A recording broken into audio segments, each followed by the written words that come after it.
Rồi mình coi mấy anh đang di chuyển phà để đậu vô để xuống máy cắt các bạn.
Chở hai cái dĩ cầu.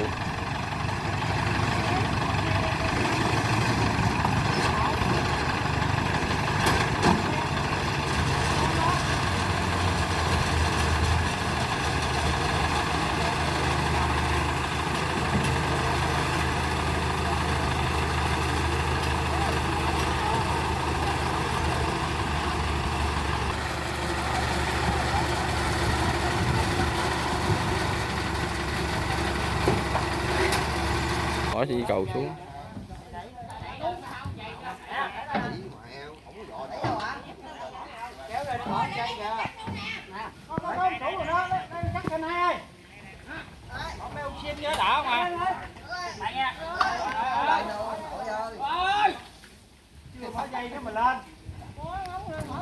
Nó cũng lên nữa.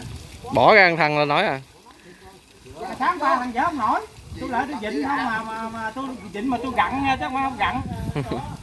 Nó lên. Mở trường rồi sao mở tao không dứt trời. Là trò. Đánh quýnh. Là trò đánh trơn nó nghe giòn khen nó theo. Chào đầu. Ra chút đi. Cái đầu này cũng ra. Xuống đầu này cho nó lên trên gì nào, nó ủi xuống gì nào. Cái đầu này nghe, đầu nắng nhiều lắm rồi đó. Đầu này cho nó lên trên gì nào, cho ủi xuống gì nào. Cho nó nằm. Cái tay kìa, cái tay giòn nha. Cái cổ đậu hơi hẹp mà. Cao đó. Đây. Rồi. Hết cho nó có nóng. Xin 200 chứ nó giao rồi.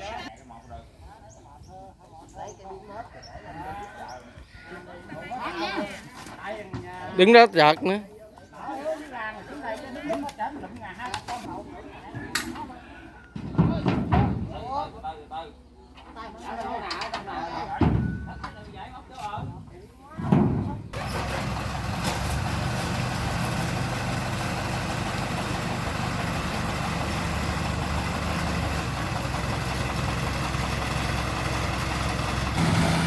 Chạy lên lại để cho máy cắt xuống rồi.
Ồ, dẹp này dài quá ba.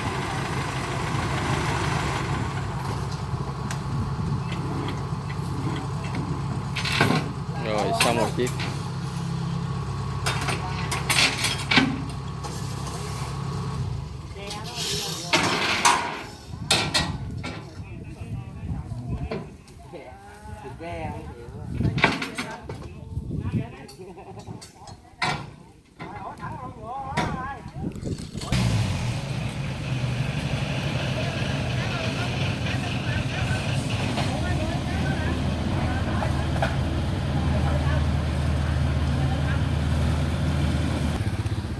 Đó, còn cái máy 70 mới cái xuống nữa các bạn.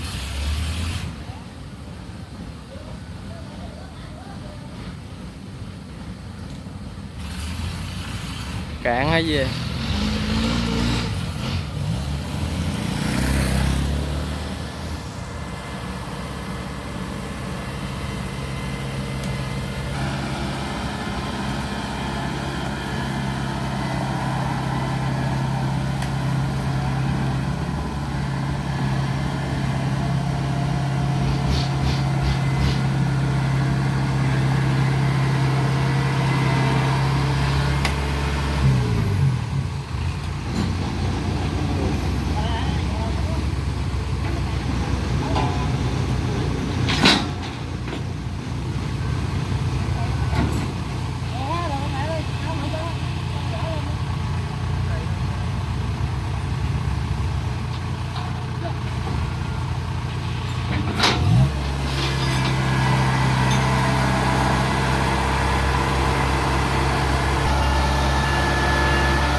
Đó, máy này mới ha.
Rồi hẹn các bạn những video tiếp theo mình nha.